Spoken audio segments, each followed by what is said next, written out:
Hola, estamos en Punto Crítico, programa de televisión de la Unidad de Medios de Comunicación de la Universidad Nacional de Colombia. Yo soy Carlos Alberto Patiño Villa, profesor titular.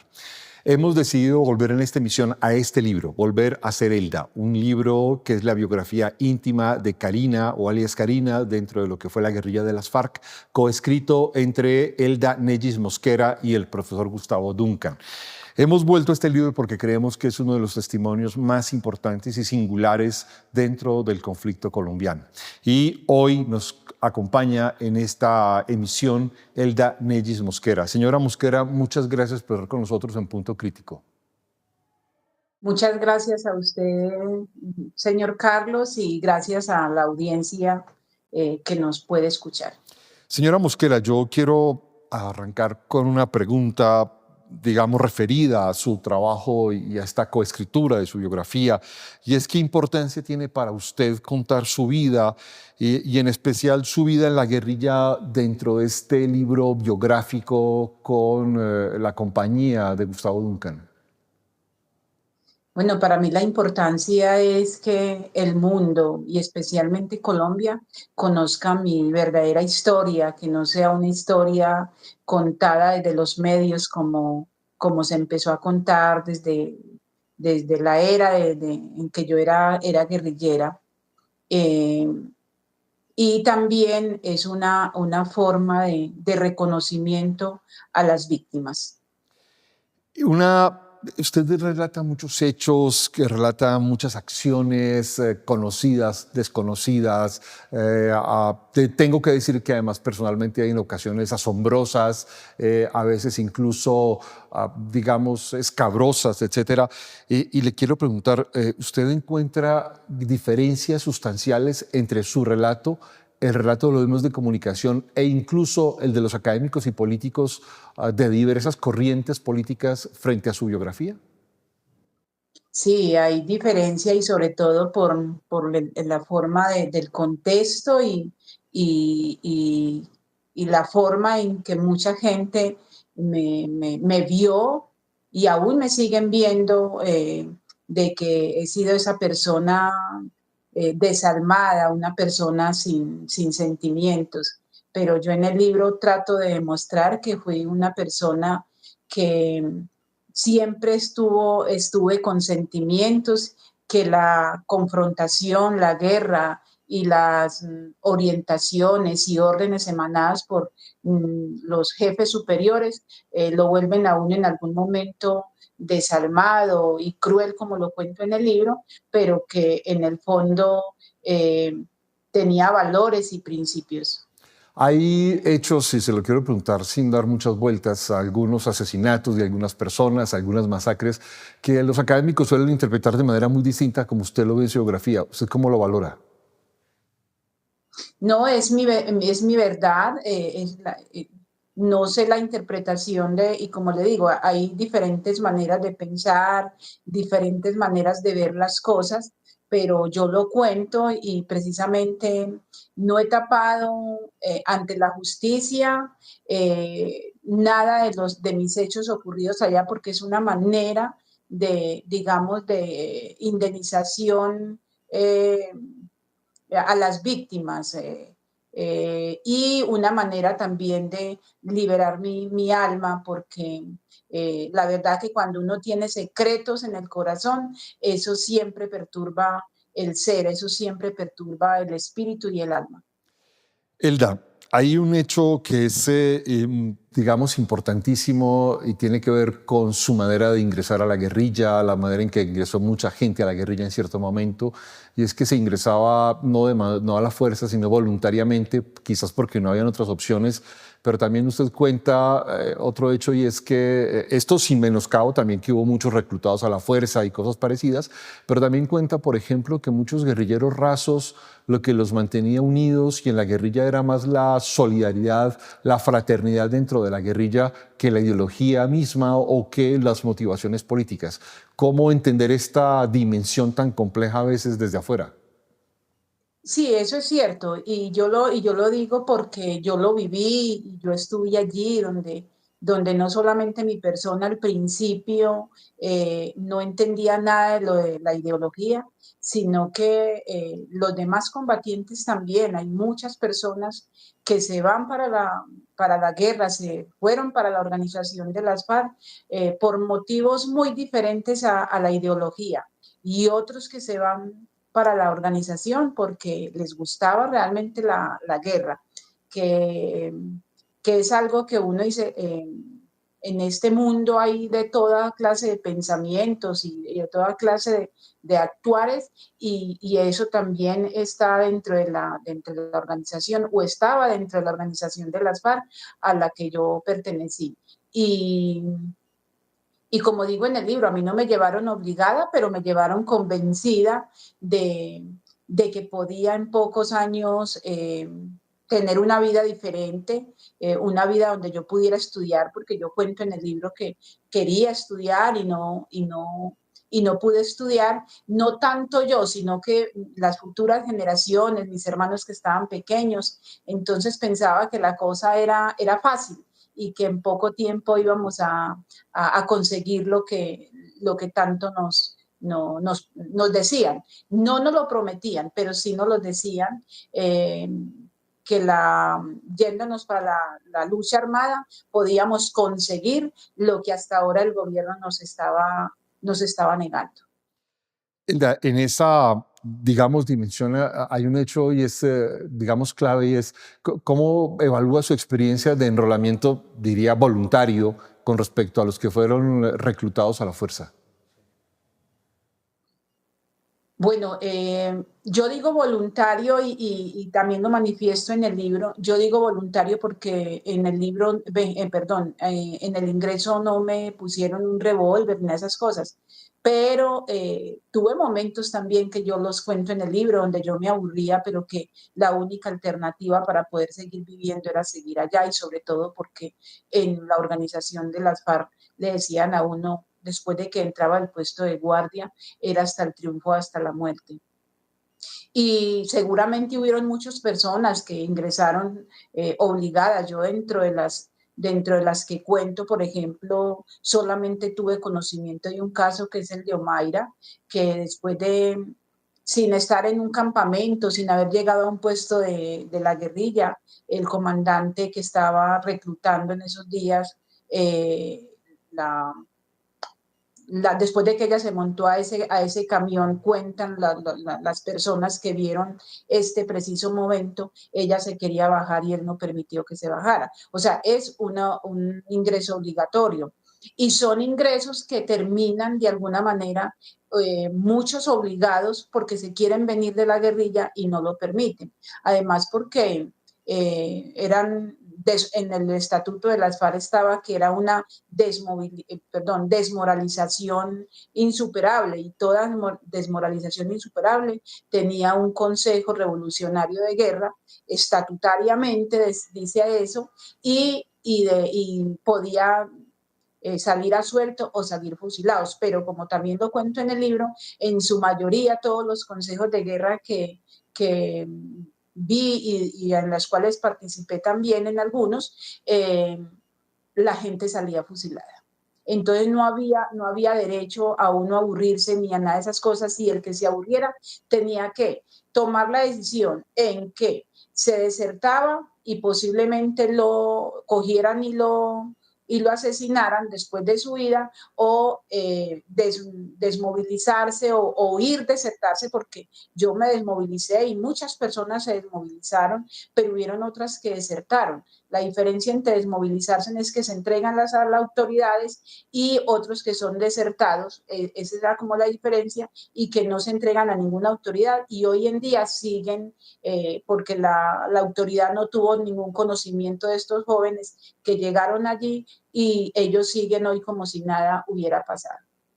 Hilda, una pregunta con cierto matiz personal. Después de este periodo transcurrido, de su desmovilización, de su paso por la cárcel, los procesos judiciales, y escribir esta biografía, como la llaman usted y Duncan, íntima, ¿cuál es su distancia frente al personaje que fue alias Karina en la vida de la guerrilla? Pues mi distancia es muchísima, porque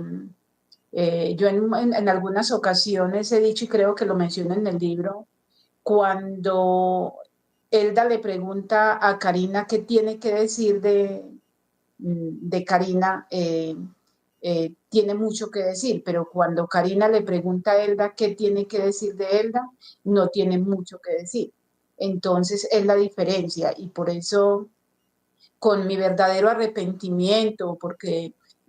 aunque mucha gente no cree, de verdad el arrepentimiento que uno tiene de haber cometido los graves errores y haber causado tanto dolor a las víctimas, Dios lo sabe y yo lo sé, que estoy arrepentida totalmente de eso y que de hecho he manifestado, jamás volvería a tomar un arma en mi mano, ni siquiera pasar por mi mente volverme a la guerra,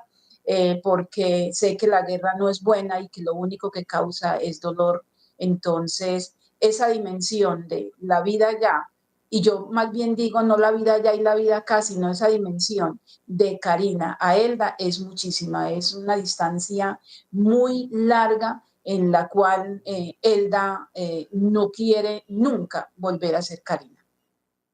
En relación con esto que usted está diciendo, hay una parte muy interesante del libro, es cuando usted introduce lo que tiene que ver con la llegada de Iván Ríos al bloquecito, al Frente 47, a toda esta zona en la que usted estaba allí.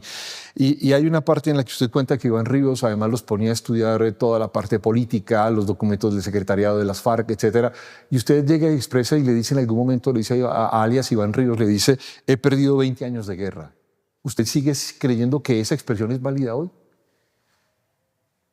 Sí, y aún sigo pensando que esos años de guerra que en la confrontación de la organización, eh,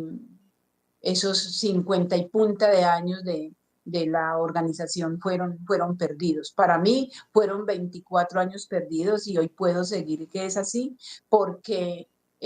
sé que se ha conseguido más, yo he conseguido mucho más. En este tiempo, porque no llevo sino 6 años de libertad plena, porque yo ya cuento en el libro, los 24 años en las FARC, los casi 24 años en las FARC, yo no me sentía libre porque aunque andaba uno por toda parte, pero le tenían a uno, no tenía uno esa libertad de pensamiento. En la cárcel estaba sin libertad física, pero con libertad de pensamiento y salgo de la cárcel y tengo esa libertad física y tengo también esa libertad de pensamiento. Entonces sigo pensando de que las cosas se consiguen o la justicia social se consigue sin violencia. Tiene que ser por el diálogo, por la concertación que hagan todos los movimientos que tengan que ver o que tengan esas diferencias de cómo manejar un país o cómo se puede conseguir lo que la gente necesita. Elda, hay un momento muy interesante en su relato, es cuando usted empieza a tener una perspectiva sobre las FARC como organización, y en algún momento usted cuenta en el libro, justo después de estos capítulos en los que aparece alias Iván Ríos, etcétera, y es que usted empieza a contar que tiene una perspectiva que las FARC eran una organización sin futuro.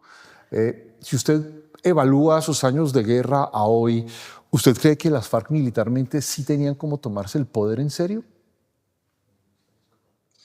Y yo lo cuento también en el libro, hubieron dos momentos durante, yo estuve en la organización de las FARC, que los mandos medios y los combatientes rasos, no sé si los mandos superiores, que creo que sí lo pensaron también igual, hubieron dos momentos donde se pensaba que se iba a tomar el poder, que una fue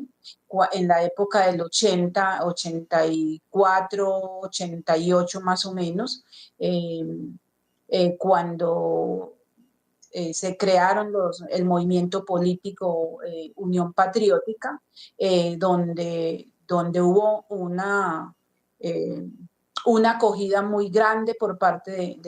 de ese movimiento político y ahí creíamos nosotros que las FARC se iban a tomar el poder o nos íbamos, porque cuando eso estaba yo en las FARC, nos íbamos a tomar el poder por la vía política. Porque no es un desconocimiento en el pueblo colombiano, que la Unión Patriótica salió de unos diálogos entre gobierno y organización, y que inicialmente los líderes de las FARC hicieron parte a ese movimiento político, pero que luego por algunas circunstancias de seguridad no pudieron participar, más sin embargo la organización de las FARC seguía haciendo campaña por el movimiento político Unión Patriótica, y ese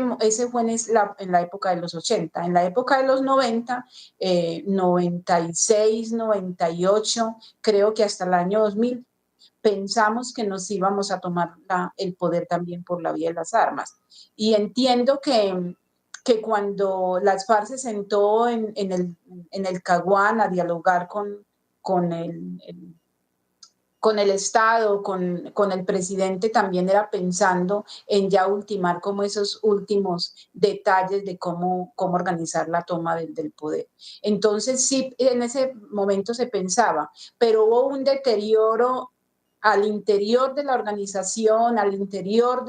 de los mandos superiores y mandos medios, que no fue posible. Y por eso yo digo que en esos diálogos yo le decía a Iván Ríos, tenía 20 años perdidos, porque el tema no era solamente el conocimiento político, sino que habían algunos mandos que tenían la mentalidad de ganar la guerra por la vía de las armas, y cuando algunos, incluso miembros de dirección o miembros del Estado Mayor Central y su secretariado, pero habían otros como Iván Ríos, Alfonso Cano y otros que estaban ahí como respaldándolo mucho, que tenían la mentalidad de que la, que el cambio de un sistema no se conseguía por la vía de las armas, sino por la vía política. Yo no quiero dejar pasar dos aspectos muy importantes en esta última respuesta suya. Uno es esto que ha contado frente a la Unión Patriótica, pero usted cuenta en su relato, en su biografía, un hecho que es muy interesante y muy importante, y es esta tensión entre las FARC, la Unión Patriótica y los desmovilizados de Esperanza, Paz y Libertad, y todo este periodo tan confuso y de asesinatos en los que se vieron involucrados, e incluso una serie de participaciones y señalamientos frente a los miembros de Esperanza, Paz y Libertad. ¿Qué pasó allí? Bueno, yo lo cuento en el libro, y lo cuento en el libro porque ya esto lo conté ante la justicia y lo contamos ante la justicia, la gente, los combatientes que nos tocó vivir esa etapa, ese periodo. Yo decía que, y en la justicia decíamos, se habla del exterminio de la Unión Patriótica, pero no se ha hablado del exterminio del EPL por parte del movimiento EPL, no, de Esperanza, Paz y Libertad, por parte de la organización. Nosotros, hay dos desmovilizados de las FARC, mi persona y otro compañero, que hemos contado a la justicia qué pasó, y yo en el libro trato de contar algunas cosas sobre cómo fue el exterminio de Esperanza, Paz y Libertad, y también eso no se ha dicho, y estamos juzgados, estamos siendo juzgados por la justicia, como responsables nosotros, yo en algún momento por por mando, por responsabilidad de mando, y el otro joven por autor material de muchos hechos que ocurrieron allí con el movimiento Esperanza, Paz y Libertad. Y espero, eso es lo que yo anhelo, que realmente el país conozca la verdad por parte de mis excompañeros firmantes ahora en la JEP, que eso no pase por desapercibido en el país. Y más que el tema del movimiento Esperanza, Paz y Libertad, nosotros también coincidimos, pues algunos coincidimos en que también había como una controversia política, porque Esperanza, Paz y Libertad se estaba tomando la política en serio y estaba quitándole mucho espacio a la Unión Patriótica. Yo no digo directamente que esto se fraguó o allí una ¿cómo se llama? una violencia o una guerra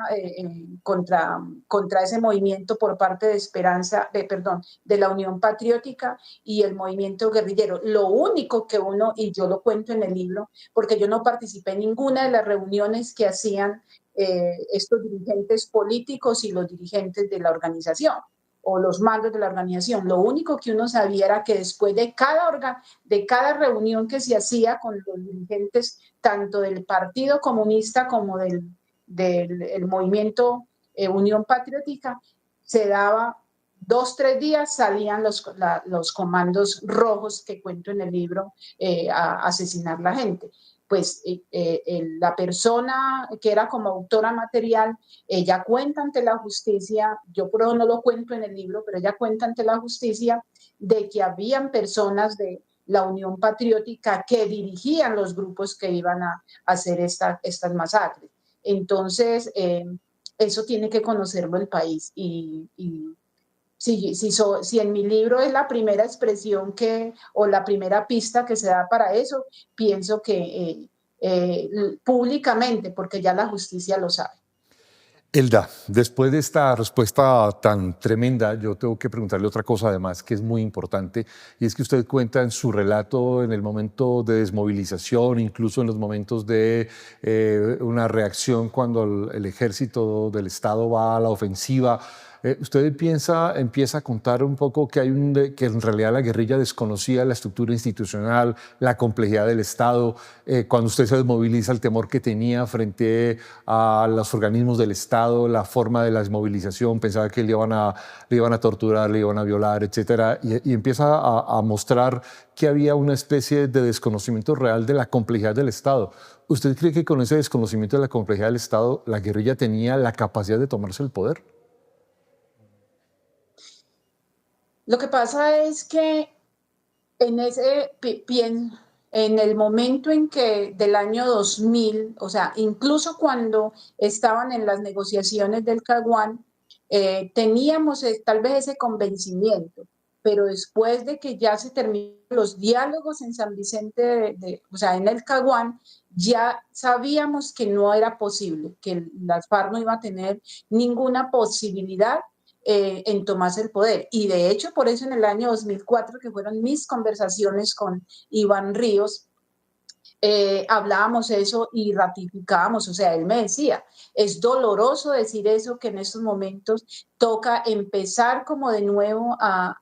crear esa conciencia política, no solamente en los guerrilleros rasos, en los mandos medios, sino en miembros del Estado Mayor Central, para que realmente volvamos como a retomar esa iniciativa de la toma del poder. Y de hecho yo cuento en el libro también que ya se estaba planificando y en los estatutos de las FARC hablaba sobre la primera ofensiva. Y después se habló también que una primera ofensiva sería para el año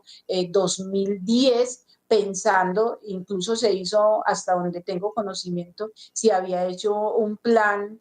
a 8 años, que era en el año 2000 se hizo un plan estratégico a 8 años, con el fin de comenzar a balancear realmente qué había de posibilidades para la toma del poder. Pero después de lo del plan Patriota y después lo del plan Colombia, porque yo creo que el Estado vio la necesidad también con lo que pasó en los años 96, donde las FARC estaba tomándose en batallones completos, y de hecho ya se estaba dando el paso a tomarnos brigadas. Ahí fue donde el Estado colombiano, creo, el Estado colombiano realmente se puso las pilas a mirar de que si no tomaba cartas serias en el asunto, las FARC se iba a tomar el poder.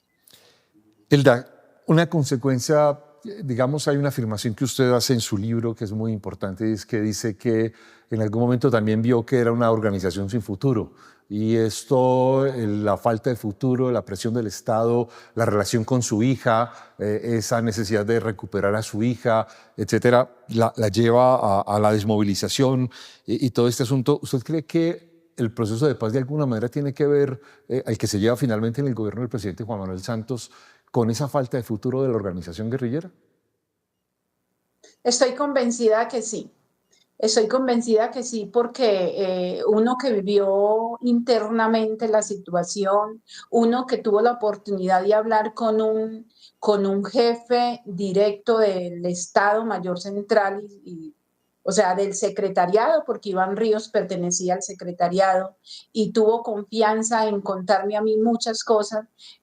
Yo sabía que el tema de que en algún momento las negociaciones tenían que llegar a ese término, además porque ya se estaba hablando de eso. Y luego entonces, luego que ocurre en el año 2008, que hubieron tantas bajas por parte, por miembros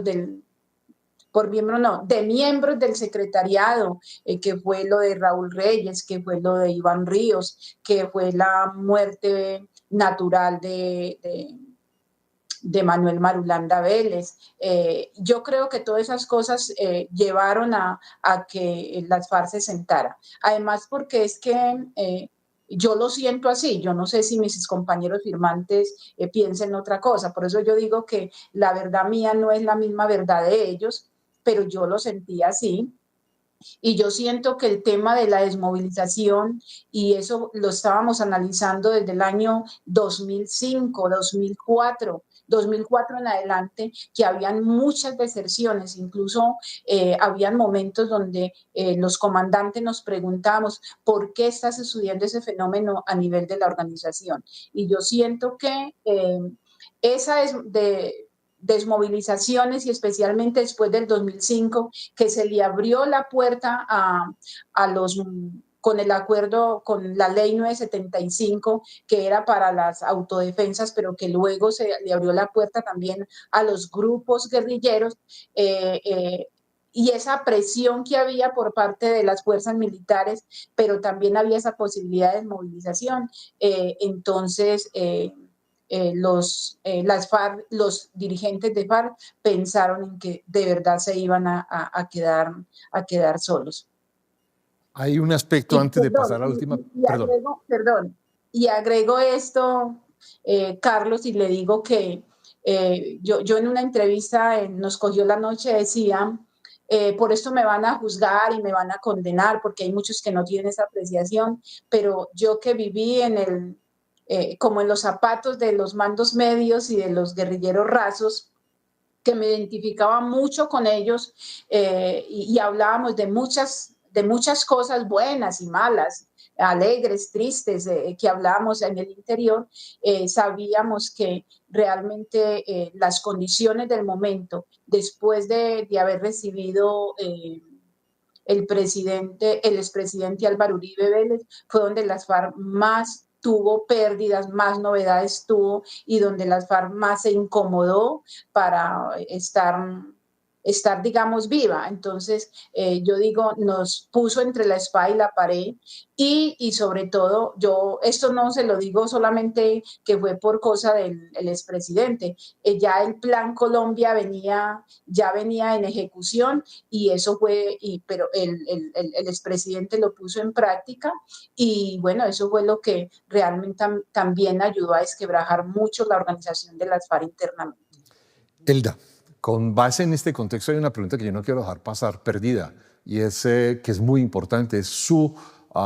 reacción o su experiencia frente al machismo en los mandos de las FARC. Y usted lo cuenta en la distancia que tuvo en algún momento con alias Iván Ríos, con alias Yasser, con alias Osama, con el mismo alias Rojas. ¿Qué pasaba para usted como mujer y mando en las FARC?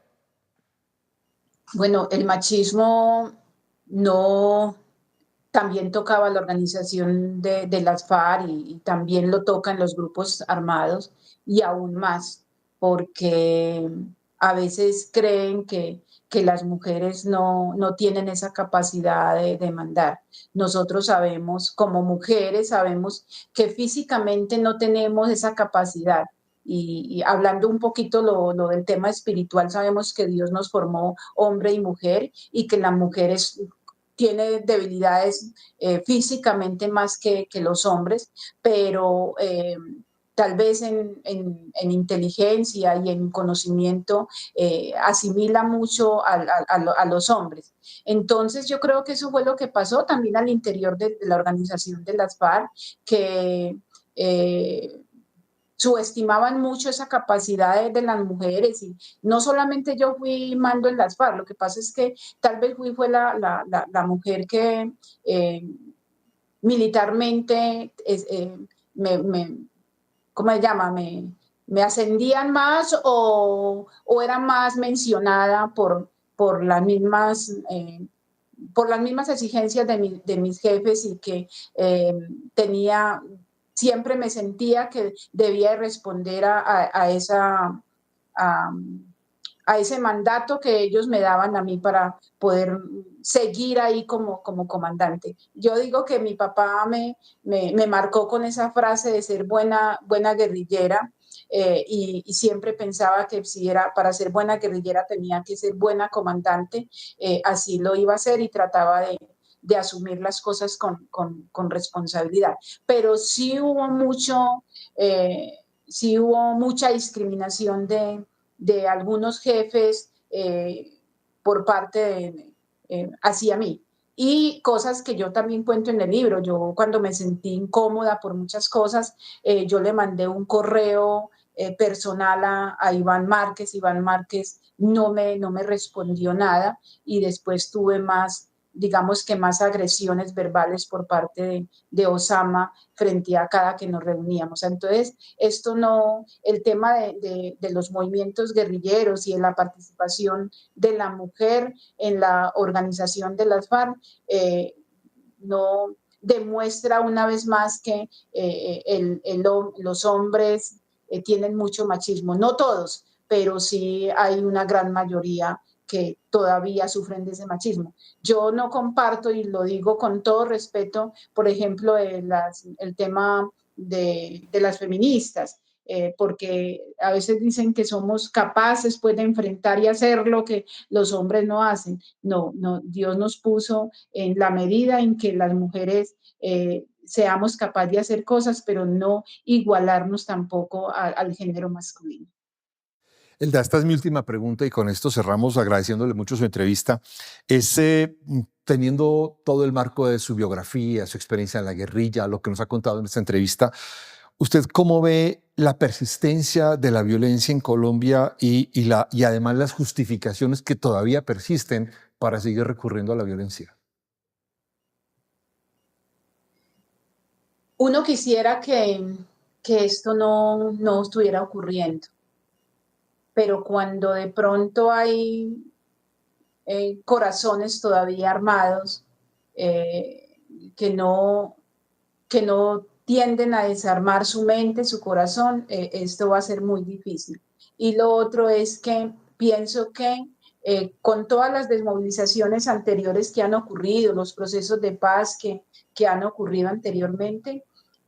creo que el Estado ha fallado en muchas cosas y la gente se sigue aferrando a eso, a la falta de oportunidades. Que los desmovilizados o la gente que dejó las armas entonces tengan la vinculación a la sociedad, la reintegración a la sociedad. Y la sociedad está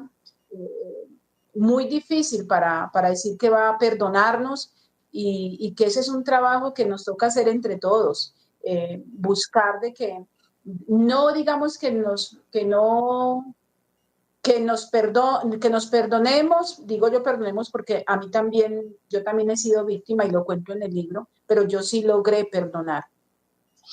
Pero que la sociedad realmente a las personas a las cuales han sufrido esta violencia en el país, para poder tener unas generaciones en paz, también toca comenzar a perdonar y podernos reconciliar. Entonces yo creo que sí hay cosas que el Estado está en manos del Estado, en manos del gobierno, poder facilitar estos procesos de paz que lleguen a su feliz término para que otros grupos al margen de la ley puedan tener esa referencia de que hay unos procesos de paz que llegan a su feliz término y ellos puedan también aceptar eso. Yo digo, no necesariamente las personas buscamos estar plenamente en libertad, que Colombia nos perdone y que no paguemos un año de cárcel. No, hay momentos en que las negociaciones llegan, unos pueden ser libres sin pagar cárcel y yo no difiero eso porque sé que hay métodos en que los gobiernos manejan y acuerdos que el gobierno maneja, pero también hay una posibilidad de que uno estando dentro de una cárcel también pueda resocializarse y hacer su vida. Y eso es cuando los que están al margen de la ley se desarman y ven que la guerra no va para ninguna parte. Eldanelis Mosquera, le agradezco mucho su participación en Punto Crítico, muy amable. Muchas gracias a usted, Carlos, y muchas gracias a todos los oyentes. Muchas gracias. Los esperamos en una próxima emisión de Punto Crítico. Muchas gracias.